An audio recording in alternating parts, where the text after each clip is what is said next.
નમસ્કાર વિદ્યાર્થીઓ મિત્રો, 12માં આપણે આગળનું ચેપ્ટર એટલે કે વાર્ષિક હિસાબ શીખશું. જે વાર્ષિક હિસાબ તમે 11મા ધોરણની અંદર જે શીખીને આવ્યા એ જ વાર્ષિક હિસાબો 12મા ધોરણમાં આવશે. ભાગીદારી પેઢીના વાર્ષિક હિસાબો આપણે શીખવાના છે. તમે જે 11માં ભણીને આવ્યા એ હતા એકાકી વેપારના, એટલે એમાં 3 જ ખાતા બનાવવામાં આવતા હતા: વેપાર ખાતું, નફા નુકસાન ખાતું અને પાકું સરવૈયું. જ્યારે 12મા ધોરણની અંદર કુલ 5 ખાતા બનાવવામાં આવશે. ભાગીદારી પેઢીના વાર્ષિક હિસાબો, જેને નાણાકીય પત્રકો તરીકે ઓળખવામાં આવે છે, એટલે કે વર્ષને અંતે તૈયાર કરવામાં આવતા હિસાબી પત્રકો. ભાગીદારી પેઢીની અંદર વાર્ષિક હિસાબો જ્યારે તૈયાર કરવાના આવે તો કુલ 5 ખાતા તો બનાવવા જ પડે. જેમ કે પહેલું આવશે વેપાર ખાતું, બીજું આવે નફા નુકસાન ખાતું, ત્રીજું આપણે પહેલા ચેપ્ટરમાં ભણ્યા હતા નફા નુકસાન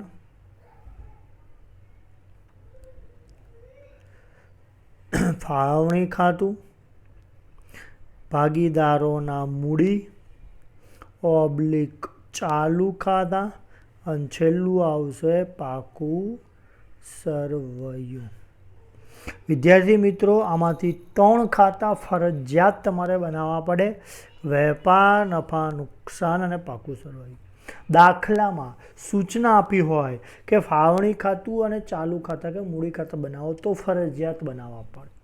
પણ તમે બધા દાખલામાં આ 5 ખાતા બનાવી દો તો પણ ચાલે, એના કોઈ માર્ક કપાય નહીં.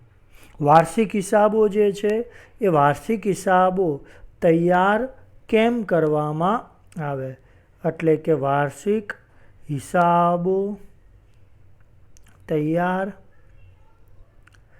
કરવાના હેતુઓ.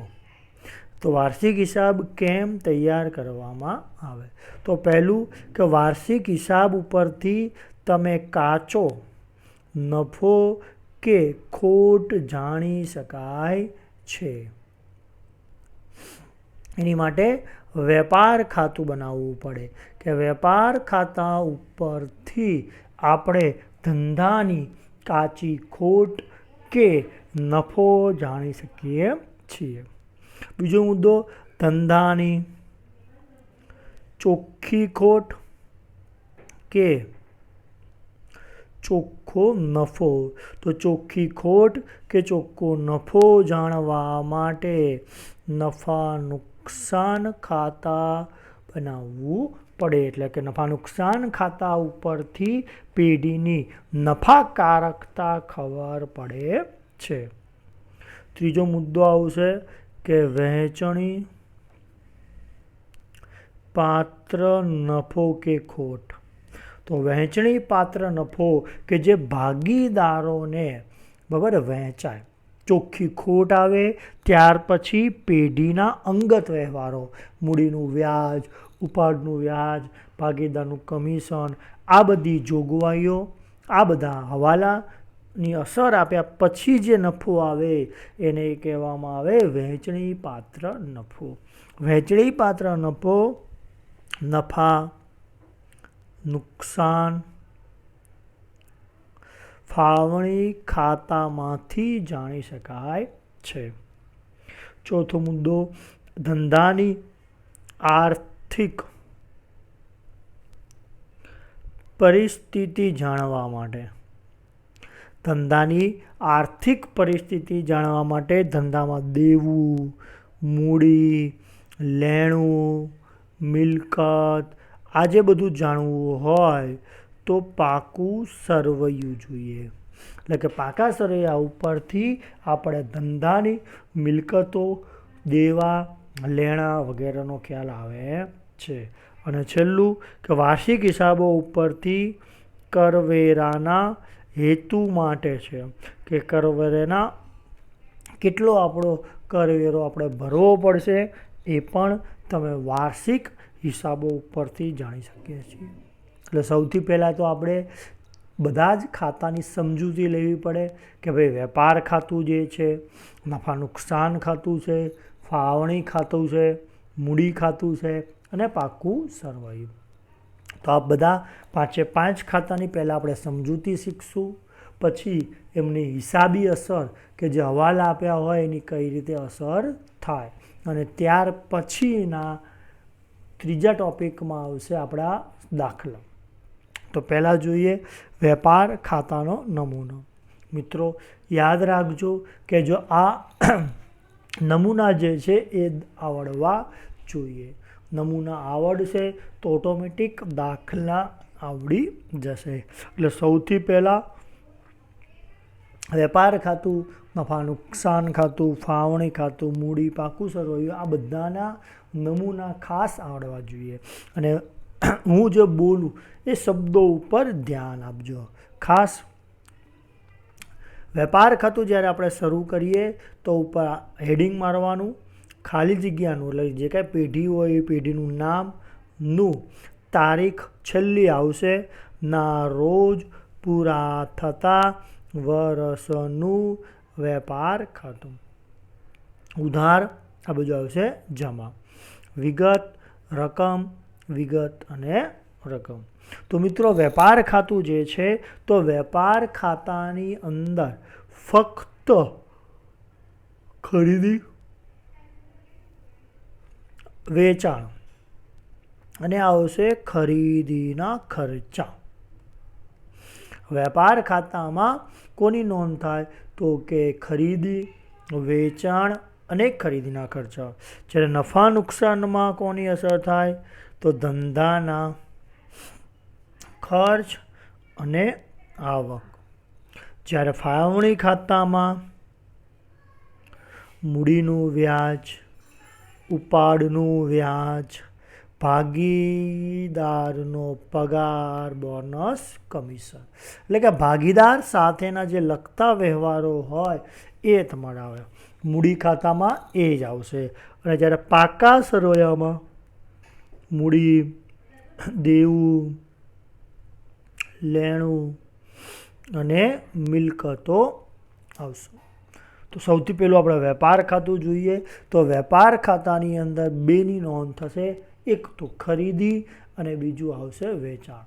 તો ખરીદી અને વેચાણ. તો માલ જાય એટલે જમા બાજુ, વેપાર ખાતાની જમા બાજુ હંમેશા વેચાણ આવે, એની રકમ અંદર લખવાની, એમાંથી માઇનસ બાદ કરવાનું વેચાણ પરત, અને પછી બાદ કર્યા પછી જે રકમ વધે એ બહારના ખાનામાં. અને ત્યાર પછી ખાસ આ ત્રણેય એન્ટ્રી તો હશે જ કે આખા સ્ટોક શું આવશે મિત્રો? આખા સ્ટોક. વેપાર ખાતું બનાવ્યા ભેગું જ આ લખી જ દેવાનું. આ 3 એન્ટ્રી તો આવશે જ. વેચાણ માઇનસ વેચાણ પરત, અને પછી જે રકમ વધે બારી, અને આખર સ્ટોક. આ 3 એન્ટ્રી તો દાખલામાં આવશે જ. ઉધાર બાજુ આટલું લખી દેવાનું. ઉધાર બાજુ આવશે શરૂઆતનો સ્ટોક. એ હશે જ દાખલામાં. માલ સ્ટોક આ આવે. ત્યાર પછી એમાં પણ ઉધાર બાજુ લખો ખરીદી માઇનસ ખરીદ પરત, જે રકમ આવે એને અંદર લખો, અને એમાંથી અન્ય રીતે ગયેલ માલ, અન્ય રીતે ગયેલ માલ, જેમ કે આગથી માલ જાય, વરસાદથી માલ જાય, આગથી ગયેલ માલ, ઉપાડથી ગયેલ માલ, ચોરીથી ગયેલ માલ, જાહેરાતથી ગયેલ માલ, નમૂનાથી ગયેલ માલ, કોઈ પણ રીતે માલ જાય. માલ જાય એટલે ખરીદીમાંથી બાદ થશે વિદ્યાર્થી મિત્રો. આગથી ગયેલ માલ, ચોરીથી ગયેલ માલ, કોઈ પણ રીતે માલ જાય એટલે ખરીદીમાંથી બાદ થશે. ત્યાર પછી ખરીદીના ખર્ચાઓ. તો દાખલામાં મજૂરી આપે તે મજૂરી, પછી આવશે આવક, માલ, ગાડા ભાડું, ત્યાર પછી રેલવેનું કે જે ખરીદીના ખર્ચા છે એ બધા જ ખર્ચા આવશે. પછી આવે જકાત, જેને ઓક્ટ્રોય કહેવાય, પછી લારી ભાડું, ડેમબ્રેજ, કે આ બધા ખરીદીના ખર્ચા કહેવાય. એ તમારે બાદ કરવા પડે. વોરફેજ આવે તો વોરફેજ. પછી ઉત્પાદનને લગતા આ મોસ્ટ કે ખરીદીના ખર્ચા, તો કોઈ પણ દાખલો હશે એટલે આમાંથી એકાદો મુદ્દો હશે ને હશે જ. જેમ કે આવક, માલ, ગાડા ભાડું, મજૂરી, રેલવેનું, જકાત, લારી ભાડું, ડેમબ્રેજ, વોરફેર. ત્યાર પછી ઉત્પાદનને લગતા ખર્ચા, કે ધંધાની અંદર ઉત્પાદનને લગતા જે ખર્ચાઓ હોય એને આપણે વેપારની અંદર સમાવેશ કરવાનો છે. જેમ કે ઉત્પાદક મજૂરી, પછી આવશે રોયલ્ટી, પછી કારખાનાના ખર્ચા, કારખાનાનો ઘસારો આવે અથવા કારખાનાના ખર્ચા, જેમ કે ઓઇલ, બળતણ, ગેસ, ભાડું વગેરે જે કાંઈ આવે તે. ત્યાર પછી પ્લાન્ટ, યંત્રોનો ઘસારો, કે કારખાના શબ્દ આપ્યા હોય તો પ્લાન્ટ, યંત્રો જે છે, અને આપણું વેચાણ ક્ષેત્ર અલગ જગ્યાએ હોય તો પ્લાન્ટ, યંત્રો જે છે ઉત્પાદક કહેવામાં આવે, એ ઉત્પાદક સ્થળ તરીકે ઓળખવામાં આવે. ત્યાર પછી મિત્રો ખાતું બંધ કરવાનું, બે બાજુ ટોટલ મારવાનું. માની લો કે જમા બાજુનું ટોટલ 10 લાખ આવ્યું તો અહીંયા 10 લાખ લખો, અહીંયા 10 લાખ.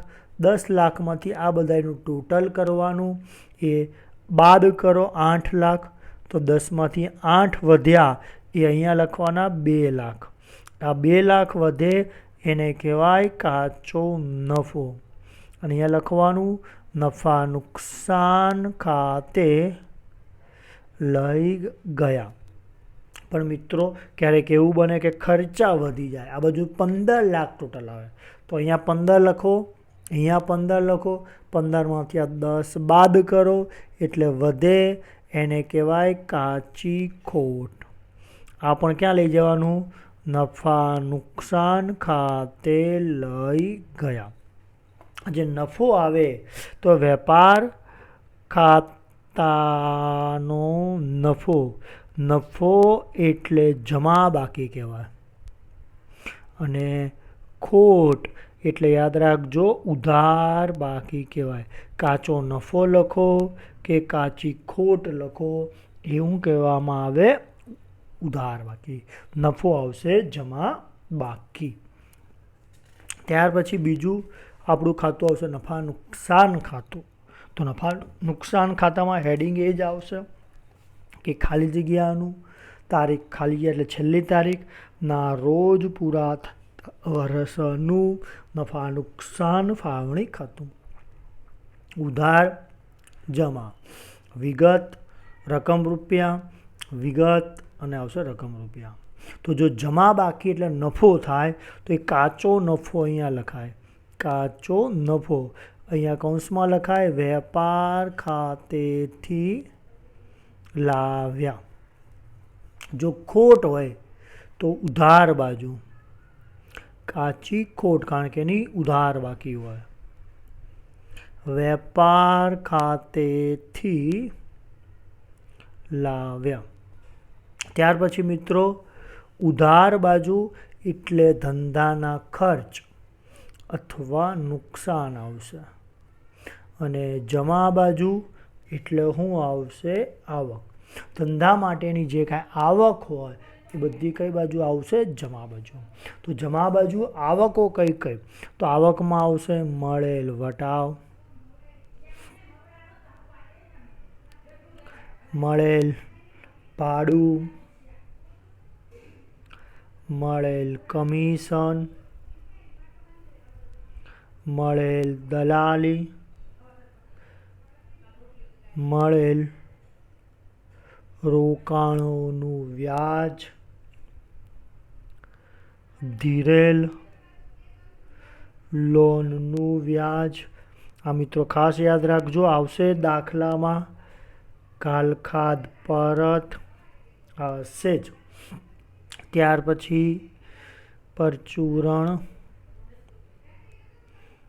આવક, પછી એક બીજો શબ્દ આવશે ઉમેદવારનું પ્રીમિયમ, જેને એન્ટ્રીપ્રિયસ તરીકે ઓળખવામાં આવશે કે ઉમેદવારનું પ્રીમિયમ.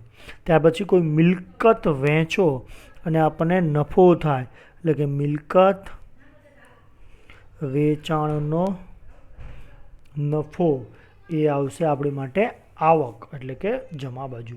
ભંગારનું વેચાણ કરો તો પણ, અથવા પસ્તીની ઉપજ. એટલે આપણી માટે જે કાંઈ આવક હોય એ બધી જ આવક ક્યાં આવે? હવે નફા નુકસાનની જમા બાજુ. ફરીવાર રિપીટ કરી દો, મળેલ દલાલી, મળેલ કમિશન, મળેલ ભાડું, લોનનું વ્યાજ, રોકાણોનું વ્યાજ, ઘાલખાદ પરત, પછી આ ખાસ યાદ રાખજો ઘાલખાદ પરત, અને આવશે ઉમેદવારનું પ્રીમિયમ. અને ત્યાર પછી કદાચ ક્યારેક આવે તો કે ડિવિડન્ડ. ડિવિડન્ડ એ આપણી માટે એક પ્રકારનું શું કહેવાય? આવક કહેવાય. ત્યાર પછી વિદ્યાર્થી મિત્રો ઉધાર બાજુ. તો ઉધાર બાજુ આપણી માટે ધંધાના ખર્ચા આવશે.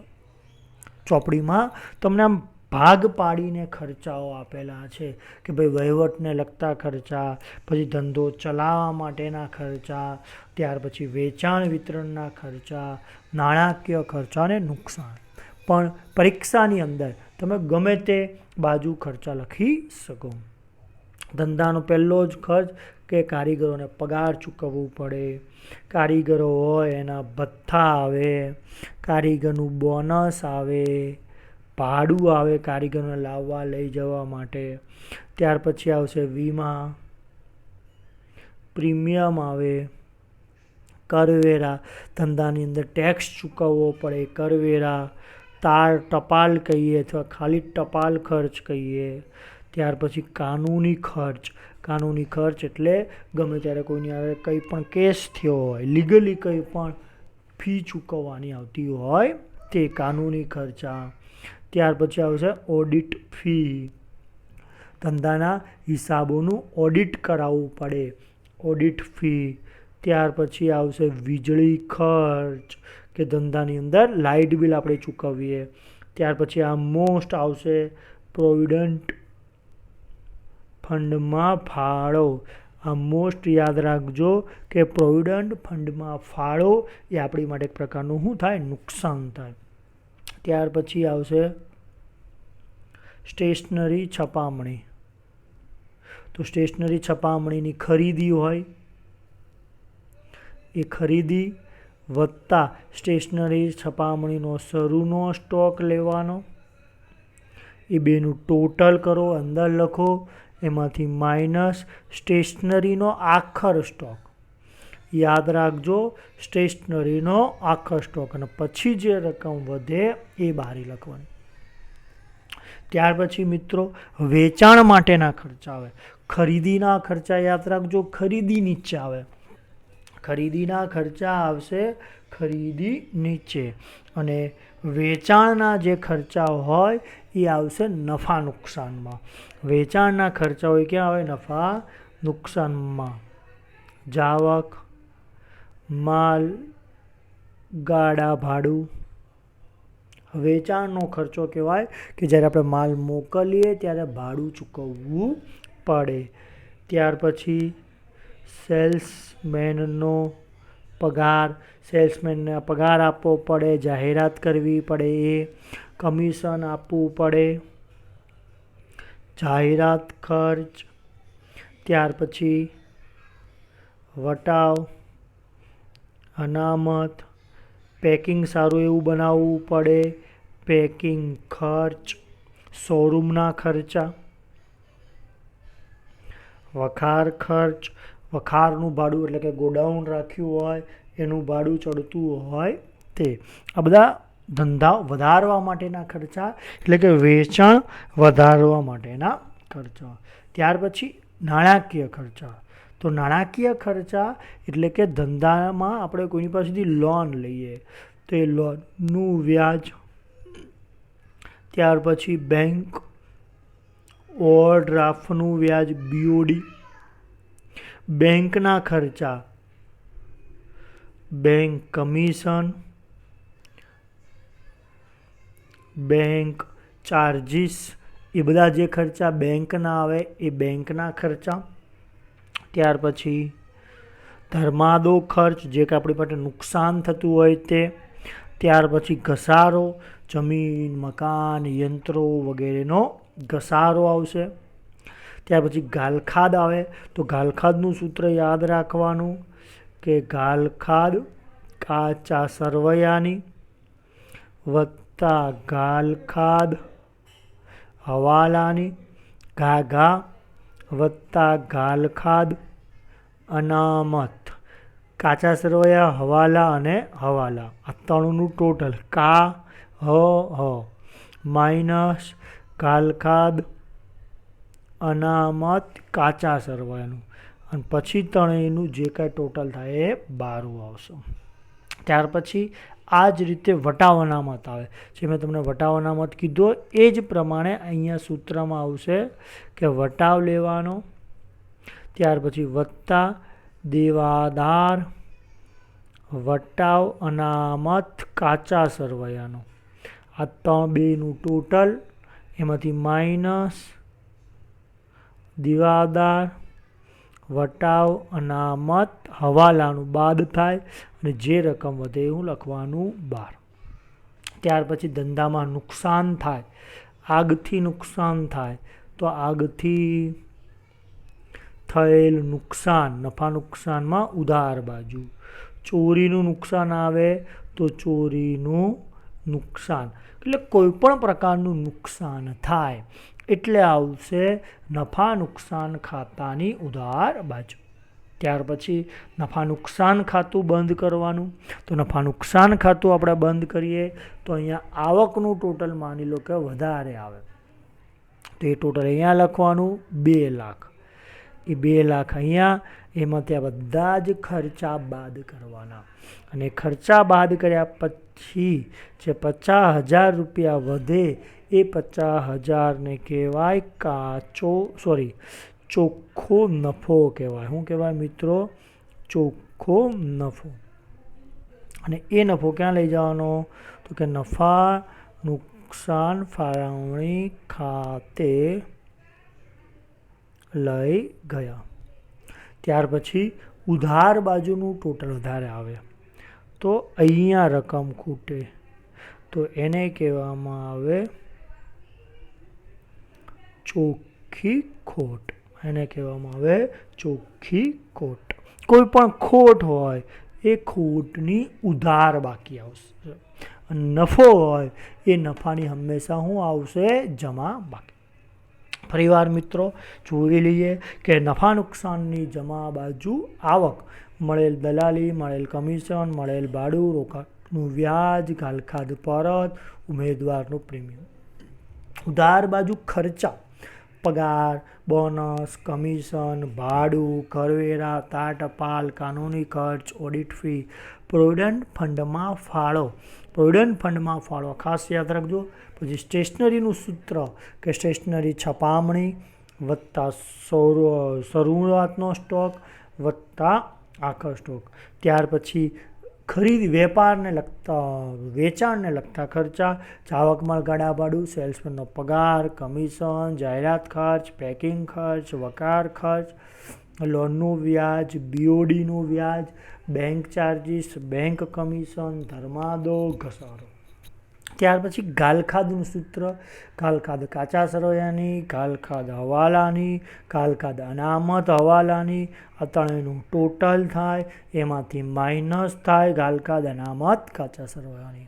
ત્યાર પછી વટાવનું સૂત્ર આ પ્રમાણે વટાવ કાચા સરવૈયાનું વટાવ અનામત કાચા સરવૈયાનું વટાવ અનામત હવાલાનું ત્રણેયનું ટોટલ બાદ. ત્યાર પછી કોઈ પણ પ્રકારનું નુકસાન થાય તે નુકસાન હંમેશા નફા નુકસાનની ઉધાર બાજુ. આગનું નુકસાન, ચોરીનું નુકસાન કે કોઈ પણ પ્રકારનું નુકસાન થાય તો એ આવશે નફા નુકસાનની ઉધાર બાજુ. લેસનની અંદર આ 2 ખાતા છે. એ ખાતાને તમારે 2 વખત લખવાના છે અને તૈયાર કરવાના છે.